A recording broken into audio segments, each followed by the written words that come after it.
parenting support and parenting practices. As a family therapist, I could have an entire talk about parenting, but I'm not going to talk about it that much. I wish almost I exchanged, but I think what you will see will be quite useful anyway, because I'm going to talking about the underlying mechanisms, and I'm happy to share the slides as well, so you will have all the slides.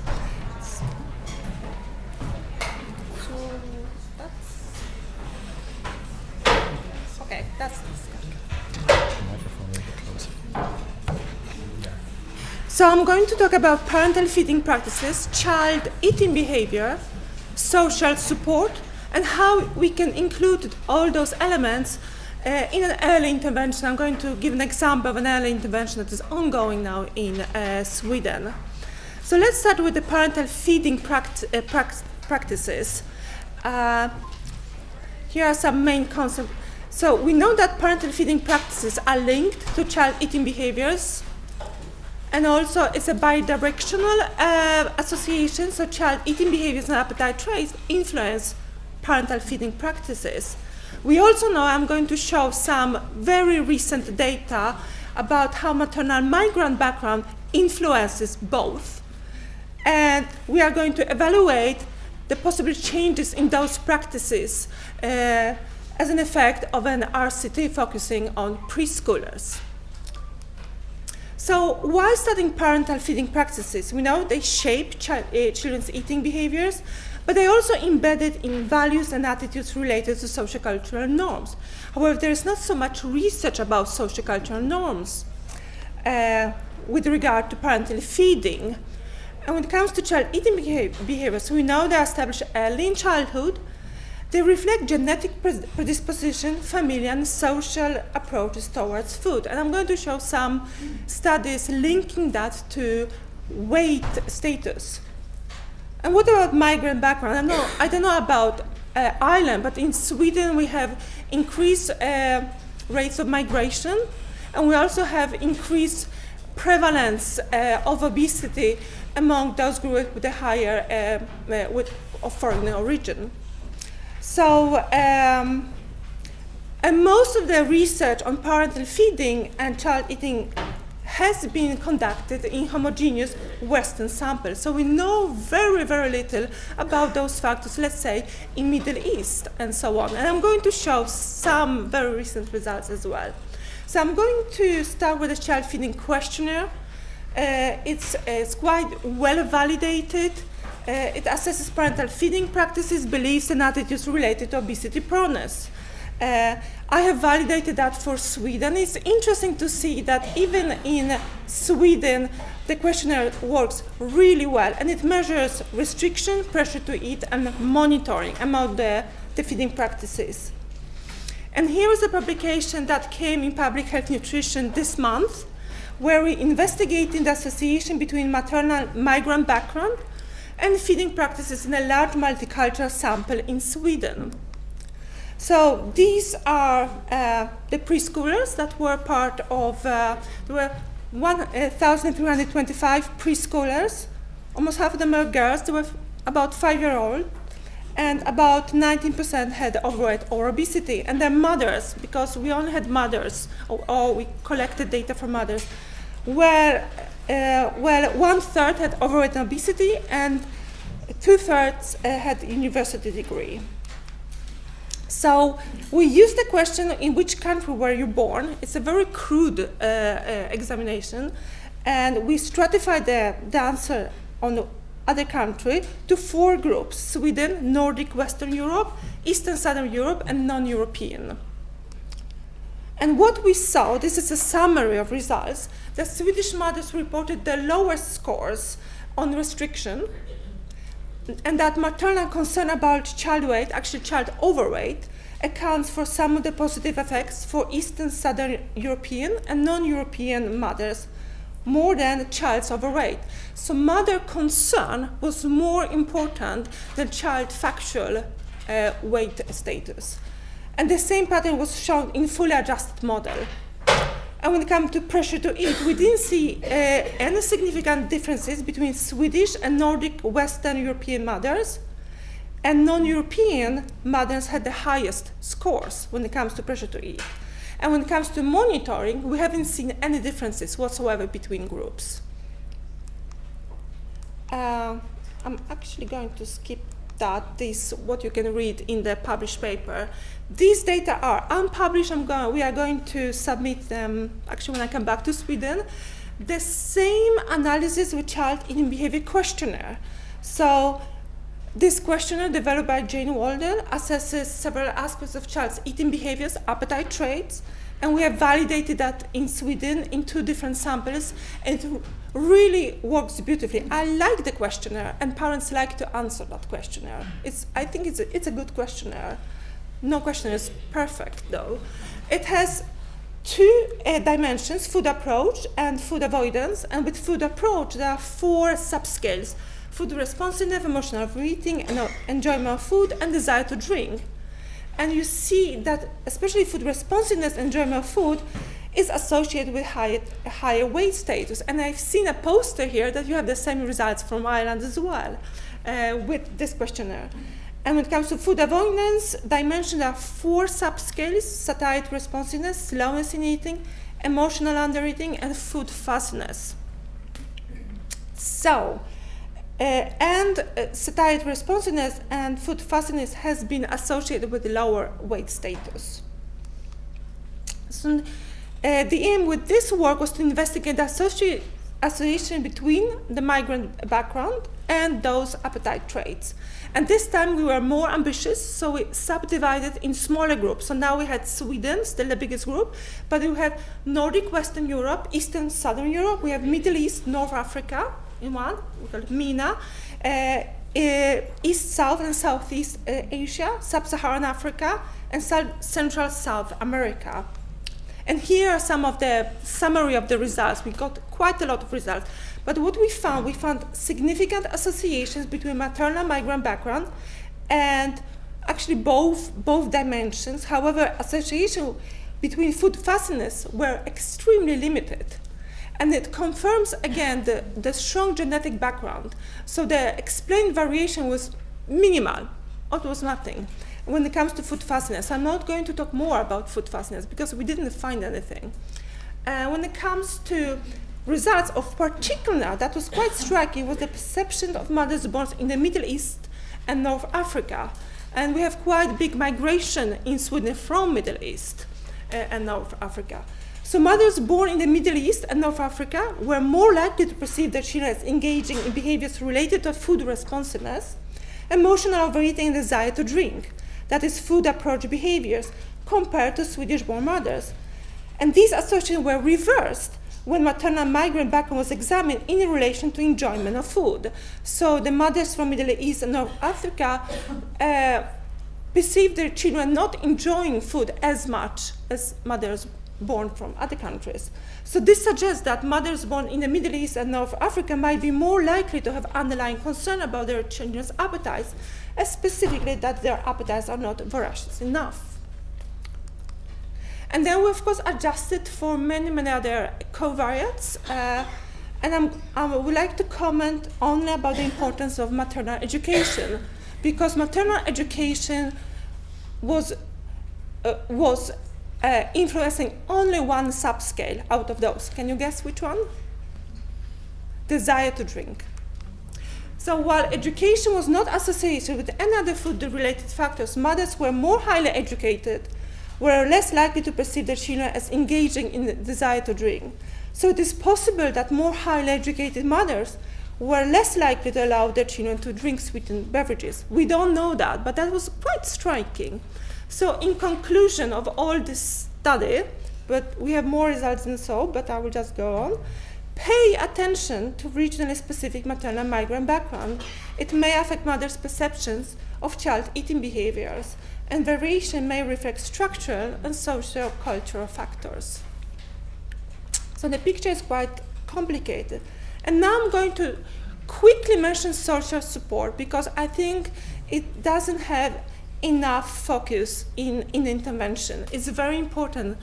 And I'm going to start with talking about grandparents. Grandparents are often overlooked because, well, they are cited as important in healthy eating practice at home, and in fact, still quite many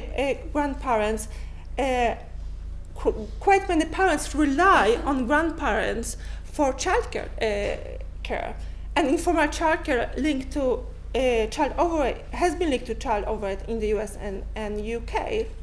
On the other hand, we have also seen that a good support from the grandparents may prevent weight gain in children. So the picture is complicated, and there may be some important differences between parental and grandparental feeding practices. So grandparents, in comparison with parents, offer a wider selection of healthy food, cook more often, use food as an education and emotional tool. So in our research, we ask ourselves, how do parents and grandparents negotiate those differences in family? And I think it really does matter if you want to have effective family-based interventions, because grandparents are part of the family. So this is the grandparent study that we have published quite a few papers. It's a cohort from Oregon, and the participants were recruited through advertisement and volunteer section on Craigslist. So there were 16 families, and what we did is that we interviewed all family members in each family. And the children were about 3 to 5 years old, and we measured weight and height in all family members as well. And it's a low-income cohort, so 50% of parents, 55% of grandparents were unemployed. And we interviewed them separately. So to the results that are published, this is a publication by Karolinska last year, we saw differences in perceived caretaking role. So parents, their role is to regulate child's food consumption and set feeding rules by which grandparents have to abide, while grandparents use indulgent feeding to introduce a sense of fun and create a closer bond with the child. So here's an example. A mother, I love those quotes. As far as I'm concerned, I'm the influence as I am, and I parent as I do. And then my granddaughter has a grandma, and her grandma gave her a fireball on her way here. I don't do that, but she did. And this is the grandmother. If my granddaughter is really insistent on a certain thing, I'll get it for her. I don't figure out it's going to hurt her too bad. We try and throw the bottle away before my daughter gets home. She laughs. If she finds it, she gives me the look, and then we are okay. I claim grandmother privileges. So, that's good. So we also found that differences in practices are negotiating through dynamics of grandparental compliance and parental compromise. So grandparents identify parents as having the ultimate authority of the child's diet. Parents claim that form of respect actively early on in child's life. Grandparents continue to engage in minor subversion of the feeding rules. And parents express an understanding of grandparents' subversion of the parental feeding rules, as long as grandparents also demonstrate respect. So it's a balance. And this is very universal, because when I give this talk, everybody laughs, no matter what country I give that talk. So this is another example. A grandma. We do tell my daughter what my granddaughter has eaten that day, and I think there have been a couple of times when my daughter has said something, and we say, okay, I'm not going to do anything against her wishes. And this is her daughter. I know they sneak things, and I can't be there all day, every day. So the interviewer, so what do you do? Well, I roll my eyes when I tell them that I don't appreciate that, but in the end, they're the ones watching my daughter, and I trust that. They raised me, I survived. So the final slide on this study is that what we found is the decision-making is guided by notions of a balanced lifestyle and negotiated through familial homeostasis. So within each family, parents and grandparents describe adjusting their feeding practices in relation to each other. So feeding practices were informed by notions of a balanced lifestyle, with the members citing healthy feeding as offsetting indulgent feeding. So it's always this balance between healthy and unhealthy or indulgent. So balanced lifestyle practices were negotiating through familial homeostasis, the maintaining of balance between parents and grandparents' care dynamics. So healthy and unhealthy practices were used to enact differences between parental and grandparent caretaking. And there's one important modifying factor, time spent. More time act like parent, less time act as grandparent. But we are also interested, does the same apply to beverages? Because beverages is sometimes overlooked. And what we found, this is a very recent publication in Appetite, that mothers and grandparents agree about the hierarchy of healthiness between and within beverages, though juice occupies an ambivalent position. So mothers and grandparents balance between restricting sugar-sweetened beverages and using these beverages as treats. Those who provide sugary drinks as treats usually link these drinks with special occasions. However, the definition of special occasions vary between families and individuals, and even with individual interviews. To sum up, this balancing dynamics may be as applicable to beverages as they are to foods. When mothers and grandparents use soda, juice, and juice drinks as treats, they do it within a wider dynamics of balancing practices and with two intersecting domains, the hierarchy of beverages, including the still ambivalent status of juice, which marketing knows about, and the definition of special occasion. So finally, I want to show how all this can be incorporated in an RCT that uses parenting practices as a foundation of an intervention focused on preschoolers. So I'm going to show a conceptual model. How do we think and how do we measure? And what do we think the mechanisms are? So we focus on general parenting practices, and these are the same practices like in PPP, in all the other, it's the same kind of evidence-based practices. Skilling, encouragement, limit setting, monitoring, positive involvement, and so on and so on. Emotional regulation, very important. So we work that in parent-only groups, and then we assess that before the trial with the family assessment device, and then with another questionnaire called communication with the child. Then we also assess the specific parenting practices with the lifestyle behavior checklist and child feeding questionnaire. We think that possibly changes will be reflected in food habits and physical activity. And ultimately, we think that all those changes will be reflected in child's weight and height, and, well, we took blood pressure and so on. And we also look at child behaviors as well. We think that the possible moderators are, for example, depression among parents, and we have actually quite a few mothers who are depressed in our study. And so far, we haven't seen that those mothers respond less well to the intervention. And so we don't exclude them. So by the way, these are the kids who actually participated in the study. They were very kindly to pose on the first page of the biggest newspaper in Sweden talking about the study. I think it's a great sign that the stigmatization of obesity is going, away. As you can see, these are the kids, and they don't look as big. This also shows how difficult it is to see obesity in so young children. So we had 177 children referred from 68 child care centers around Stockholm country. They were randomized into groups. Half of them were girls, mean age 5.2, and they were quite big, 3.0 BMI SDS. I think that the biggest success story with this study was the recruitment. We had 70% with foreign background, and this is what we want to get. So we were able to recruit the parents who with other background. And here are, the paper is under review, and here are the quick results of the study. As you see, the BMI zeta score decrease, and this is compared to standard treatment provided in the pediatric outpatient units. So this is This is the BMI, and this is the weight circumference.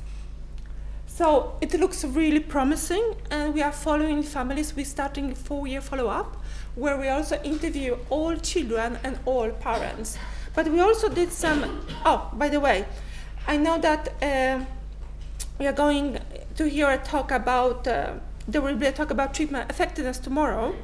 We are very interested to see the clinical relevance of the treatment.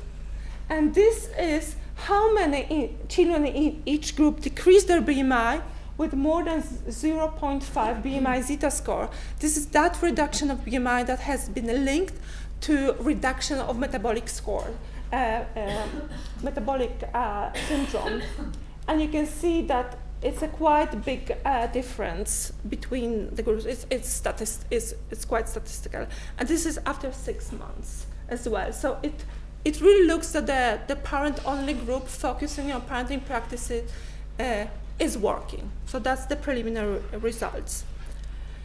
Again, we interviewed many families after the treatment, not immediately after the treatment, and I just wanted to finish up with this quote because it's actually the person Anna Ek, who did the study, it's her favorite quote because she thinks it really kind of exemplifies the families. And the quote is, "So yes, it was a lot of fun and extremely rewarding to meet parents who were in the same situation.